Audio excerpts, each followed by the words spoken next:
2025년 3월 13일 봄, 기운이 막 피어오르던 어느 화요일, 서울 강서구의 한 아파트 단지에 다급한 신고가 접수되었다. 아내가 숨을 쉬지 않는다. 사망한 것 같다. 오후 2시 25분 119 종합상황실에 걸려온 그 목소리는 떨리면서도 차분하게 사건을 알렸다. 신고자는 갓 결혼 3개월 차에 접어든 남편 서 씨였다.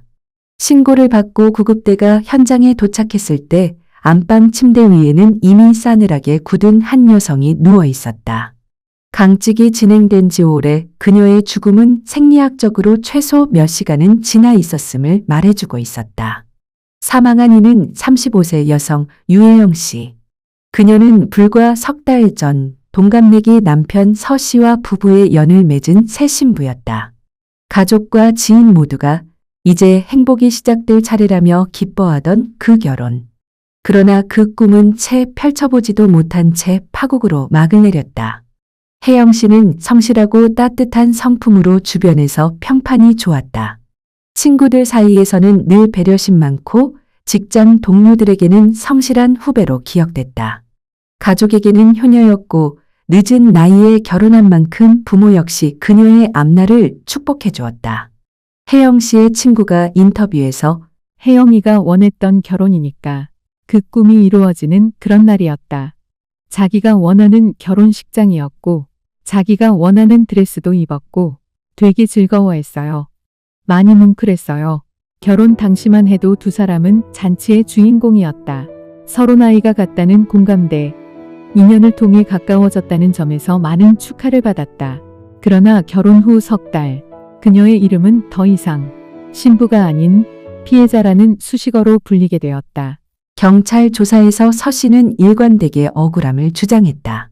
전날 밤 술자리를 가진 뒤 새벽에 아내와 함께 귀가했고 불면증으로 수면 유도제를 먹은 아내가 먼저 잠들었다는 것이다.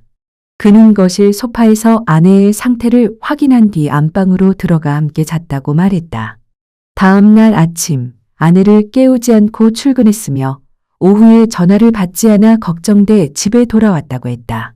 그제야 숨진 아내를 발견하고 119에 신고했다는 것이 그의 설명이었다. 언뜻 들으면 자연스러운 일상의 흐름처럼 보였지만 몇 가지 수상한 점이 있었다. 첫째, 사망 추정 시각과 남편의 진술 간의 간극. 둘째, 시신의 상태. 셋째, 몸에 남은 흔적이었다. 사망한 혜영 씨의 윗입술에는 뚜렷한 멍이 보였고 단순한 충격이 아니라 외부 압력이 가해졌음을 암시하는 흔적이었다. 또한 목에는 붉은 줄이 선명했다. 경찰과 국과수 감식관은 이를 목 졸림 흔적으로 판단했다. 형사분이 이거 부검해야 된다 했더니 남편 서 씨도 혜영 씨 사인에 대한 부검을 선뜻 동의했다. 다음 날 혜영 씨의 빈소가 차려지고 조문객을 맞을 준비를 한 남편 서 씨. 그런데 혜영 씨의 빈소에 찾아온 경찰들이 잠시 서 씨와 대화를 나누더니 서 씨를 긴급 체포합니다. 아내 혜영 씨 살인협의였습니다. 혜영 씨의 목에 붉은 줄이 선명하고 신혼집 현관과 창문 등에는 외부 침입 흔적이 전혀 없었다. 낯선 제3자가 들어올 가능성은 배제됐고 결국 수사 선상에 남편이 올랐다. 혜영 씨의 사망 소식에 가족들은 충격에 빠졌다. 특히 어머니는 눈앞이 캄캄했다고 회상했다. 결혼 후 마치 아들처럼 챙겨주던 사위가 상주 자리를 지키며 울고 있었기 때문이다. 혹시나 절망감에 잘못된 선택을 할까 걱정될 정도였다. 그러나 장례식장에서 뜻밖의 일이 벌어졌다. 빈소를 찾은 형사들이 남편 서 씨를 불러내더니 대화 끝에 그를 긴급 체포한 것이다. 가족들은 경악했고 빈소 분위기는 얼어붙었다. 체포되는 순간에도 서 씨는 억울함을 호소했다. 저 진짜 아니에요. 라며 소리쳤다. 그러나 이상한 점은 있었다. 유족들의 증언에 따르면 그는 체포 직전 인사를 하면서 미묘하게 입꼬리를 올리며 웃었다는 것이다. 절망에 빠진 사위의 모습이라기보다는 알 수 없는 기묘한 표정이었다. 수사가 본격화되자 서 씨는 범행을 부인하다가 결국 일부 사실을 인정했다. 그가 털어놓은 범행 동기는 충격적이었다. 아내가 성관계를 거부했고 자신과 가족을 무시했다는 이유로 우발적으로 목을 졸랐다는 것이다. 검찰은 추가 조사에서 사건 당일 혜영 씨가 유산 후 하혈을 겪고 있었음을 밝혀냈다. 그럼에도 남편은 술에 취한 상태에서 아내에게 성관계를 요구했고 거절당하자 분노를 주체하지 못한 것으로 드러났다. 제작진이 입수한 휴대전화 기록에는 남편과 아내의 대화가 남아 있었다. 거기에는 미묘한 갈등, 서운함, 그리고 반복된 불화의 흔적이 보였다. 남편의 주장은 단순한 순간적 우발이라기보다 누적된 불만과 왜곡된 성인식에서 비롯된 것으로 추정됐다. 서울 남부지법 형사합 의심 일부에서 열린 재판. 검찰은 피고인에게 무기징역을 구형했다. 검찰 측은 다음과 같이 주장했다. 아내가 건강 문제로 힘든 상황에서도 피고인은 부당한 요구를 했다.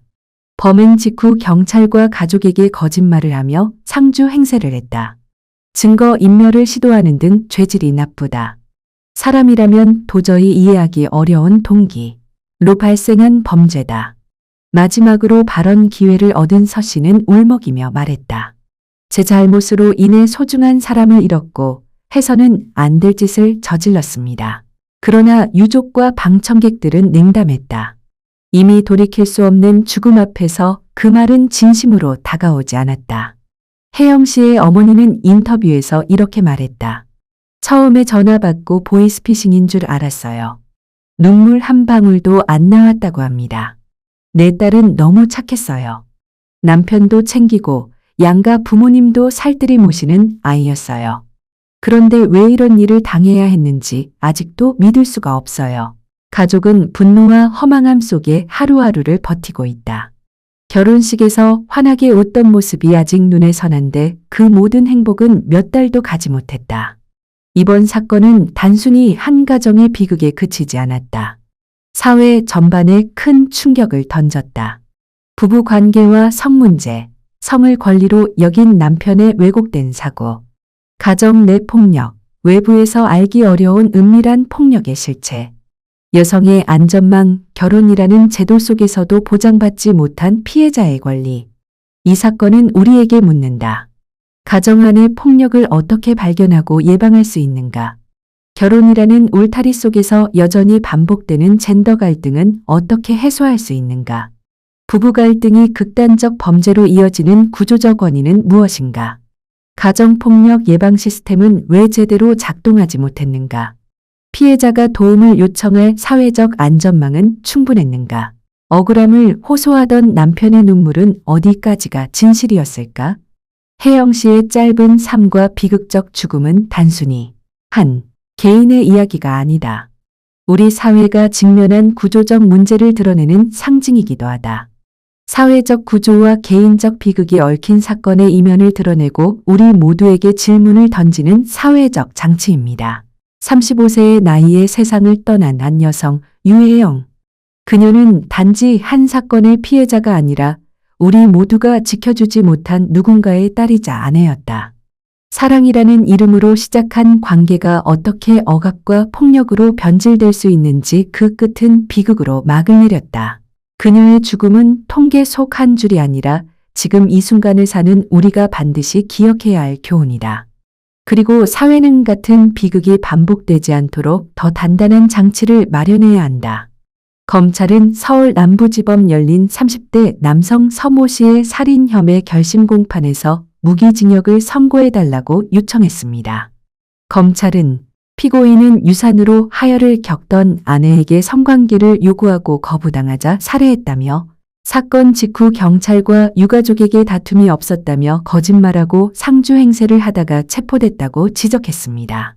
이어 상식을 가진 사람이라면 도저히 이해하기 어려운 동기로 일어난 범죄라며 이후에도 증거인멸을 시도하는 등 죄질이 좋지 않다고 구형 이유를 설명했습니다. 선고 기일은 오는 25일이다.